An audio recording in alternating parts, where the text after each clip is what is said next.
মধ্যপ্রদেশের চম্বলের নাম শুনলে কিসের কথা মনে পড়ে আপনাদের? নিশ্চয়ই গব্বর সিং বা ফুলন দেবীর কথা। আমি কিন্তু আজ চম্বলের বিখ্যাত একটা জায়গার কথা বলবো। সেটা হলো মোরেনা জেলার ৬৪ যোগিনী মন্দির।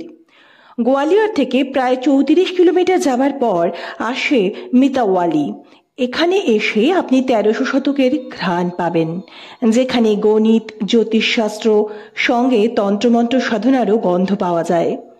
এখানে আছে ৬৪ যোগিনী মন্দির। স্থানীয় মানুষেরা এই মন্দিরকে একতারস মহাদেব মন্দির বলে থাকেন। মন্দিরটির ১০০ ফুট উঁচু একটি পাহাড়ের উপর অবস্থিত। মন্দিরে পৌঁছতে ১০০টি সিঁড়ি ভেঙে উঠতে হয়। মন্দিরটিকে দেখলে মনে হয় আমরা ভারতীয় সংসদ ভবনকে দেখছি। একই খোদাই, একই পিলার, বৃত্তাকার আকৃতি, ভারতীয় সংস্কৃতির অনন্য ছাপ। এই মন্দির দেখলে আপনার অবশ্যই মনে হবে ১৯২৭ সালে তৈরি পুরনো সংসদ ভবনের নকশা এই মন্দির দেখেই করা হয়েছিল। যদিও কোনো কাগজপত্র বা বইতে এই বিষয়টি উল্লেখ করা হয়নি, কিন্তু মানুষের চোখ যা দেখেছে তাই প্রচলিত বিশ্বাস হয়ে দাঁড়িয়েছে। আপনি যদি এই মন্দিরে আসেন, আপনার মনও একই কথা বলবে। আর্কিওলজিক্যাল সার্ভে অফ ইন্ডিয়া এই মন্দিরকে একটি প্রাচীন ঐতিহাসিক সৌধ হিসেবে ঘোষণা করেছে। ১৩২৩ সালের একটি শিলালিপি অনুসারে এই ৬৪ যোগিনী মন্দির কচ্ছপঘাত বংশীয় রাজা দেবপাল তৈরি করেছিলেন। মনে করা হয় যে এই মন্দিরে সূর্যের আপাতবার্ষিক গতিপথের উপর ভিত্তি করে গণিত ও জ্যোতিষশাস্ত্রের শিক্ষা দেওয়া হতো। এখানে তন্ত্রমন্ত্রের চর্চা যে হতো তার প্রমাণ পাওয়া যায়। ১০০ ফুট উঁচু এই মন্দির ১০১টা গোল পিলারের উপর দাঁড়িয়ে আছে। এই মন্দিরে ৬৪টা কক্ষ আছে। প্রত্যেকটা কক্ষে একটি করে শিবলিঙ্গ এবং একটি করে যোগিনী মূর্তি স্থাপিত ছিল। সম্ভবত এই কারণেই এই মন্দির ৬৪ যোগিনী মন্দির নামে পরিচিত।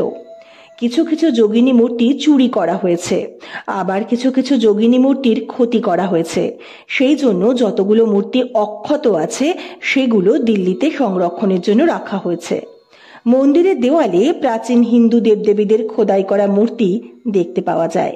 এই মন্দিরের ঠিক মধ্যস্থলে একটি মণ্ডপ আছে, যেটিকে দেখলে মনে হবে এখানে বসে বিভিন্ন কাহিনী শোনানোর মঞ্চ হিসেবে এটি তৈরি করা হয়েছিল। এই মণ্ডপের মাঝখানে একটা বিশাল শিবলিঙ্গ স্থাপন করা আছে। এই মন্দিরের নকশা ভূমিকম্পের ধাক্কা প্রতিরোধের উপযুক্ত করে তৈরি হয়েছিল। এই মন্দির অনেক ইতিহাসের সাক্ষী।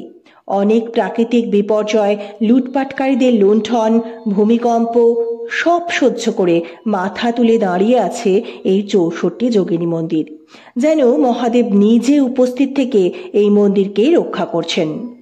আপনি গোয়ালিয়র গেলে অবশ্যই এই মন্দির দর্শন করবেন। আর ইতিমধ্যেই যদি আপনি এই মন্দির দর্শন করে থাকেন, তাহলে কমেন্ট সেকশনে আপনার অভিজ্ঞতা ভাগ করে নিন। ভিডিওটি ভালো লাগলে লাইক, শেয়ার এবং কমেন্টস করুন।